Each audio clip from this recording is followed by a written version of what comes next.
Hello everybody and welcome back to another episode of RPG Radio. My name is Winback, and on today's episode we'll be diving into the second leg of our Archon journey, and this will be getting into the elite difficulty of the game, focusing on our attack speed and block chance build. If you have not seen the first part of this build guide, feel free to go ahead and check that out. That goes over all of the abilities that we've used and getting all the way up to level 50 for the build. This video will be focused on the devotions that you need, because you should have all of them capped out by the time that you hit level 75 and you are decently into the elite difficulty, farming up towards ultimate. The devotions for this build are going to be all over the place, and there are a lot of points going every which direction. The number of constellations that we won't actually complete in their entirety in this build is the whole reason that I think it's best to go over them individually and talk about every little thing that we need to do. With that being said, however, there are going to be tons of devotions, constellations in this path that are incredibly interesting and add a lot to our build, so we'll go over each and every one of them to make sure you know how they help. So let's kick things off with the easiest point that you'll ever spend as soon as you unlock that very first devotion shrine out in the world. You're going to go ahead and put that in the Primordial Crossroads, which is the northern tip of your star. That's going to get you 18 defensive ability, and that stat is going to seem entirely worthless with your first point, but that's a good thing because that's how we get started. We make small incremental changes until we turn into a steaming avalanche of tank that just will not die. So after you've placed that first point in your Primordial Crossroads, you're going to take a trip up to what is probably the least effective devotion in our entire path, but there is a good reason that we are taking this. The Wraith devotion is going to start you out with lightning and aether damage buffs, very small, and the aether damage is going to be completely useless. Lightning is going to have a small place in our kit, but it's not going to be big by any means.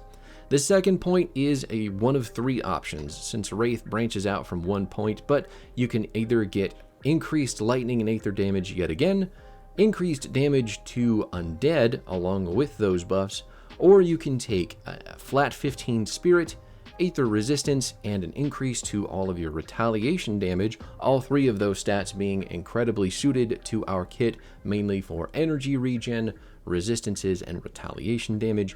And then the final point, if you opt to go for this one last, is going to give you offensive ability, energy absorbed from spells, and lightning retaliation as a flat amount. So literally everything about Wraith except for the buffs in aether damage is incredibly useful. Well, maybe not incredibly on the lightning side of things, but the lightning retaliation that you're getting, the offensive ability, and the energy absorbed from spells is pretty handy. This build does run energy dry as you get further and further into Elite, because you'll be hitting many more buttons, but as it stands right now, that is always a useful stat. And the final reason that Wraith is important is going to be the affinity completion bonus that you get for it. This is going to unlock 3 points into your primordial tree, which we've just started out with the crossroads on, but you're also going to get 3 points into the ascendant tree, which is those purple boys. This is going to be very important because we do want to head up towards Vyre, the stone matron, up at the top of the devotion map. Both blue and purple are required to get that lady on your side, but we'll talk about her once we get there. Now, after we've gotten those points completed in Wraith, we can start chasing down the Ascendant affinity that we need to get up to Vyre the Stone Matron. And the good news is a lot of those Ascendant constellations come with big affinity rewards for smaller investment of your points. But the first one that's going to be really easy to get done is Hammer. And then right after that, we're going to move on to Anvil, but Hammer is just 3 points, and it's going to give you some very good stats for this build. Starting off with physical damage buffs and some flat armor, helping you survive early on. You're going to get an increase to your internal trauma damage as well as the duration that you get with it.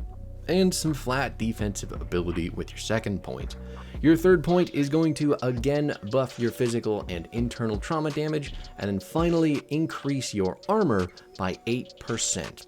Having more armor as you get up through Elite is very good because a lot of the damage that anybody is doing when they are punching you will be physical, and if it has to go through your armor, it's not hitting your health bar.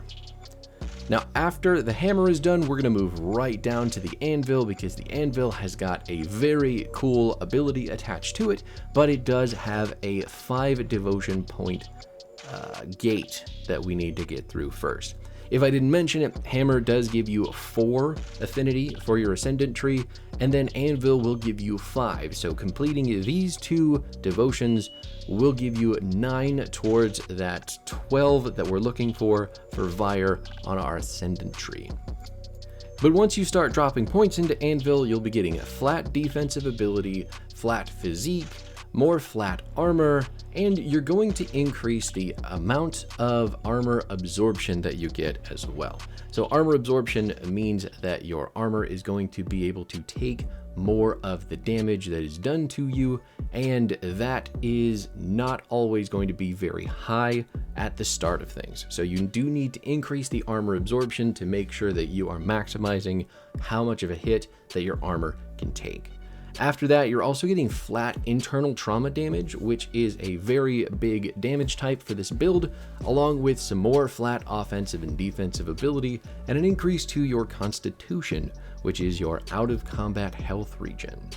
Finally, the most important part and probably the most fun part of the anvil is going to be Targo's hammer, and that's the ability that comes with it with that final point. With Targo's hammer, you have a 33% chance when you block to activate the hammer, and that only has a 0.1 second cooldown. The reason that cooldown is so short is because when this activate, you're going to get a spinning hammer all around your character, and you can get multiple of these quite a bit. We do inevitably want to have the block cooldown on our build pretty short as well, so we can block more often, activate more hammers. I think as of this video, I've been able to get it up to about 6 hammers all at once when I'm surrounded by a decent chunk of enemies. Otherwise, you're probably looking at anywhere from 3 to 4 realistically, at least consistently. Now, the hammer itself does have a 100% chance to pass through enemies, so when it hits them, it is going to deal damage and then just keep on spinning. And it does spin in a pretty decent radius around you, so anybody within melee range is going to get smacked. That's going to do 45% of your weapon damage. It's going to add 15% of your retaliation damage to that attack as well, along with doing its own flat physical damage and buffing your internal trauma damage too. It also has a 50% chance to stun a target for 1 second, and if you have 5 hammers floating around you at all times, that stun is going to proc pretty often. So CCing people that are in melee range so they can't hit you is always a good thing. But Targo's hammer in and of itself is that spinning hammer action RPG archetype that just feels great to have, and it goes off pretty wicked consistently with this build. And with just those 2 devotions, we have completed half of the journey all the way up to Vire the Stone Matron, and we just have to finish out that primordial tree so that we can get the 18 affinity requirement to unlock her completely. Now, Vire does have a lot of what we're after, so the reason that we're going for her first rather than the other outer constellations in this build is because she is providing perfect stats and a perfect ability for what we're all about. So the next set of devotions that we're going to pick up do give you a little bit more freedom in what you want to pick up and when, because the stats that they provide have a little bit more impact in different areas of the build while not necessarily competing with each other. So if you want to have a little bit more aggressive of an impact early on with some of your AoE abilities, pick up your Bull first. Bull is going to give you access to an ability at the end of all things, and once you equip it to Judgment, you'll actually have a 100% chance to use it every time that you use Judgment, which is Absolutely fantastic. But to start things out for Bull, you are going to put 1 point in and get 15 physique. Your second point is going to give you 3% increased movement speed with buffs to internal trauma, and its duration. Your third point is going to get you even more physique and some flat armor. With your fourth point, you can go ahead and take the Bull Rush ability, or you can opt to take some additional internal trauma damage, as well as a reduced physique requirement for armor in your gear. So any gear that you pick up is going to have a smaller physique requirement by 10% because of that point.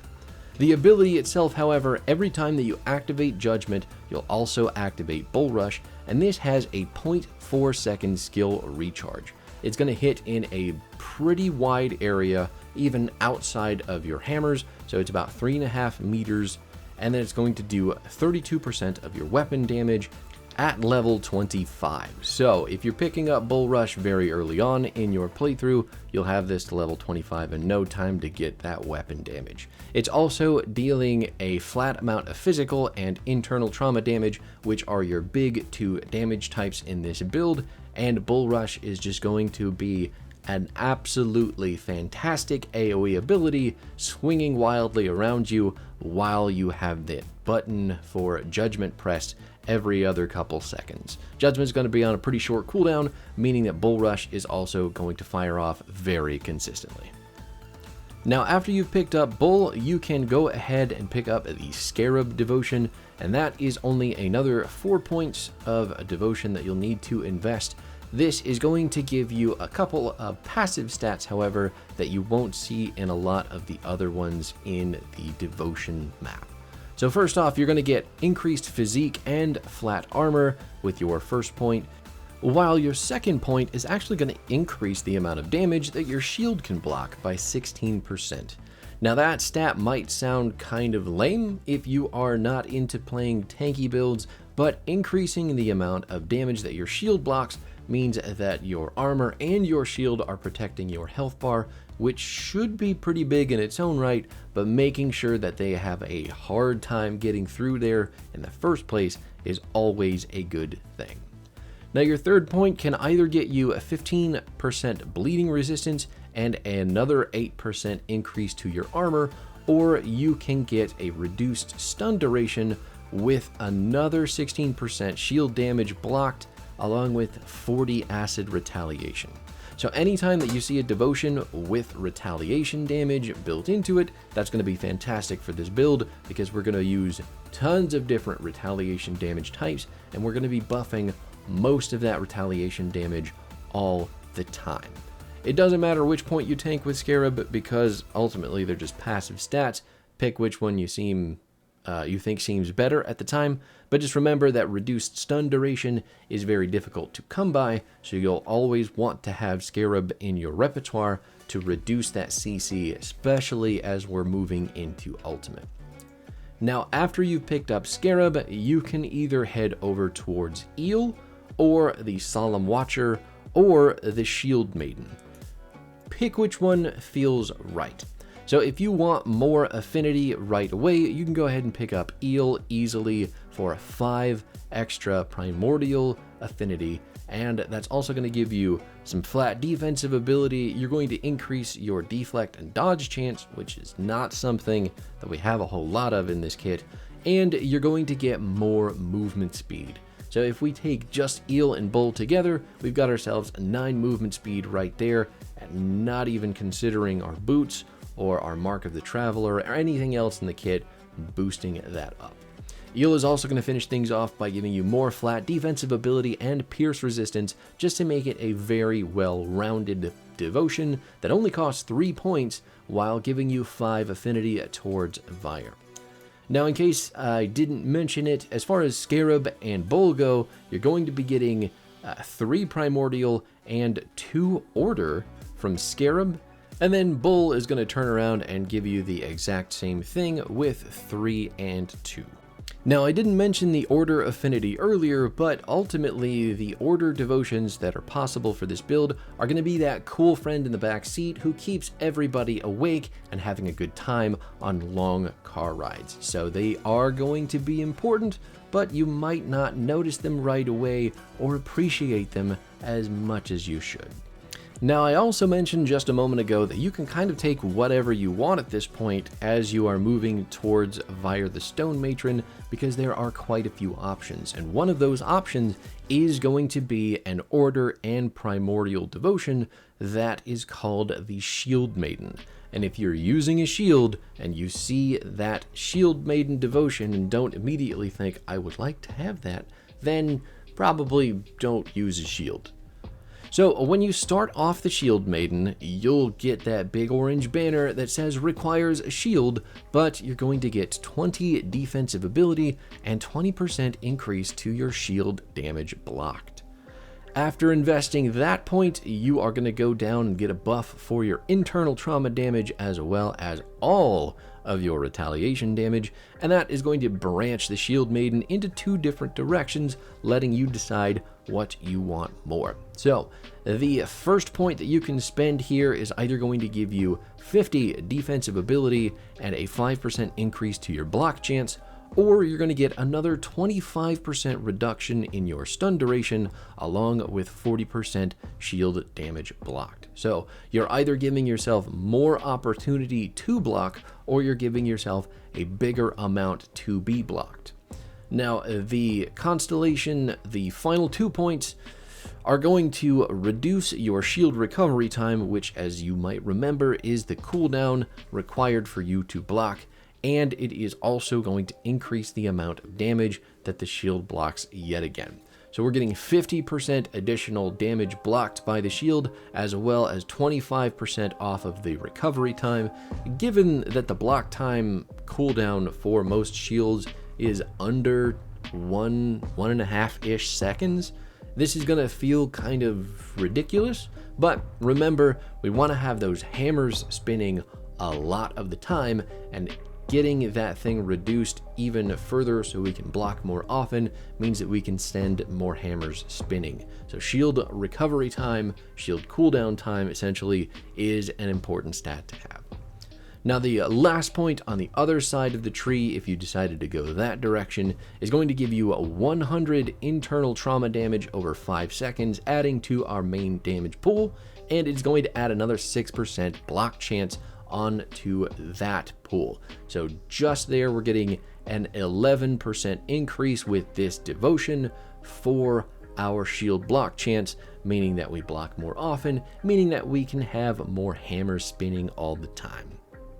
You're also going to get 200 physical damage retaliation added to your physical damage retaliation pool, and that is yet another damage type that's going to be incredibly consistent, because anytime that we get hit, we're going to do that damage right back. And on top of all the really great things that Shield Maiden does for us as a devotion, it is going to achieve maximum affinity to get us over to Vyre the Stone Matron.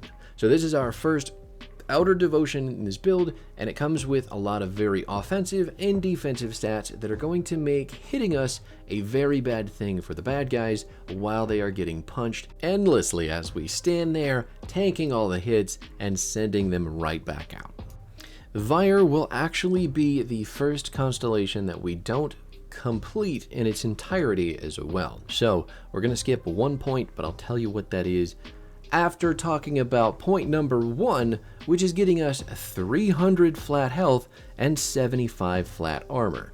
The fact that we're getting these fairly early into the elite difficulty means that our survivability is going to go up pretty steeply.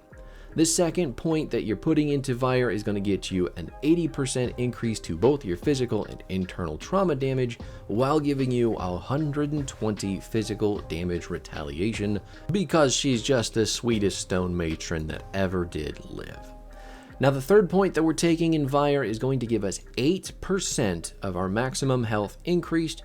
It's going to give us another 120 flat armor and increase the amount of damage that our shield blocks by 30%.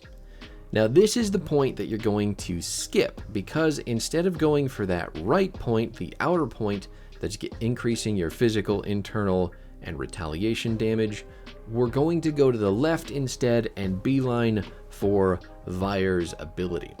Now the point that you'll take after that is going to give you a 5% physical resistance, as well as 15% Aether, Chaos, and Bleeding resistance. And that is an absolute cornucopia of brilliant resistances for Elite and Ultimate.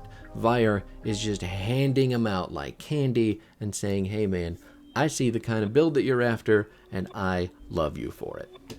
The final point that we're going to be taking in Vire the Stone Matron is going to give us the Fist of Vire.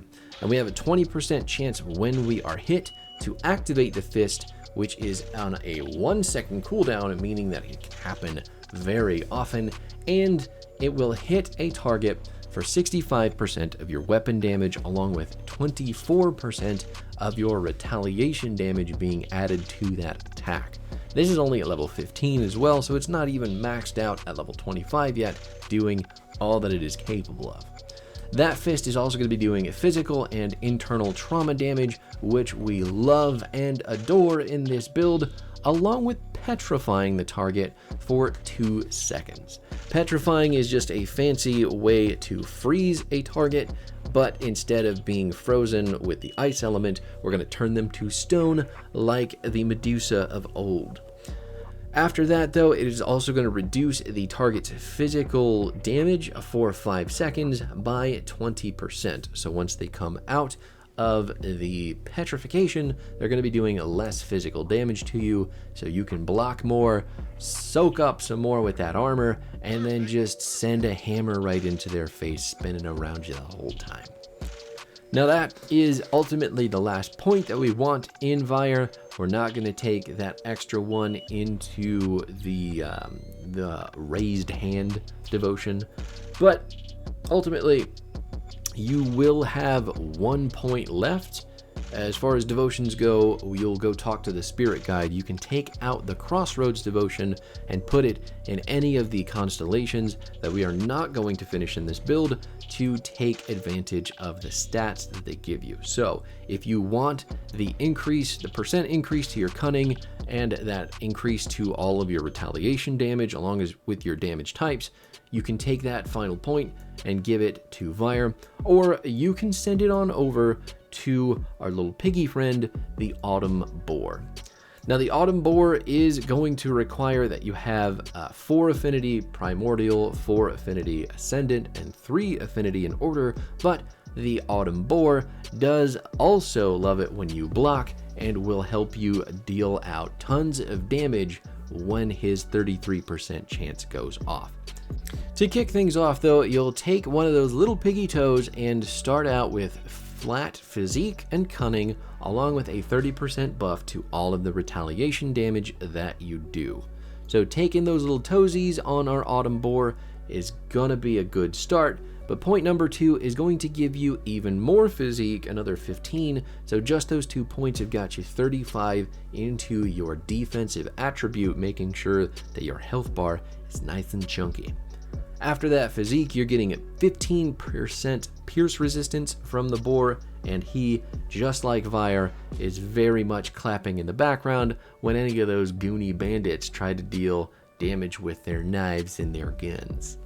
The third point that you put into Autumn Boar is giving you a 5% increase to your physique, so if those first 2 points hadn't sold you on the physique train, there you have it. Number 3 is all about that.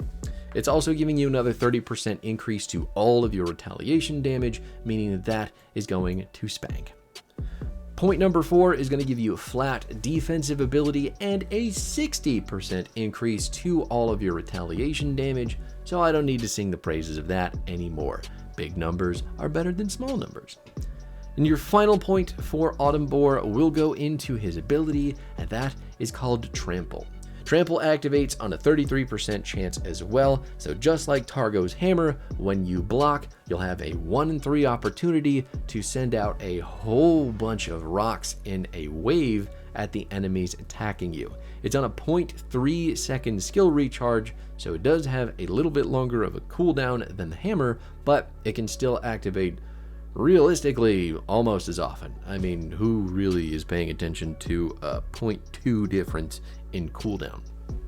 After that, though, the waves, or the rocks that come out of your shield, travel in a line. They hit in a fairly short range, but they're doing 55% of your weapon damage, along with 18% of your retaliation damage added onto that, with flat internal trauma damage and a chance to knock down the target's hit from anywhere from 0.8 to 1.5 seconds. So basically, anybody who is activating trample is going to get knocked directly backwards onto their face. Now, Autumn Boar will have 2 points left open, so if you want to take that crossroads point out and instead put it into the boar, you have 2 options. One of them is a 25 flat increase to your defensive ability, but also 4% physical resistance. So that is going to be your hard to find resistance, and once we get into ultimate in the next video, you may find yourself needing that extra little bump that the boar can give you for the Fizz Res.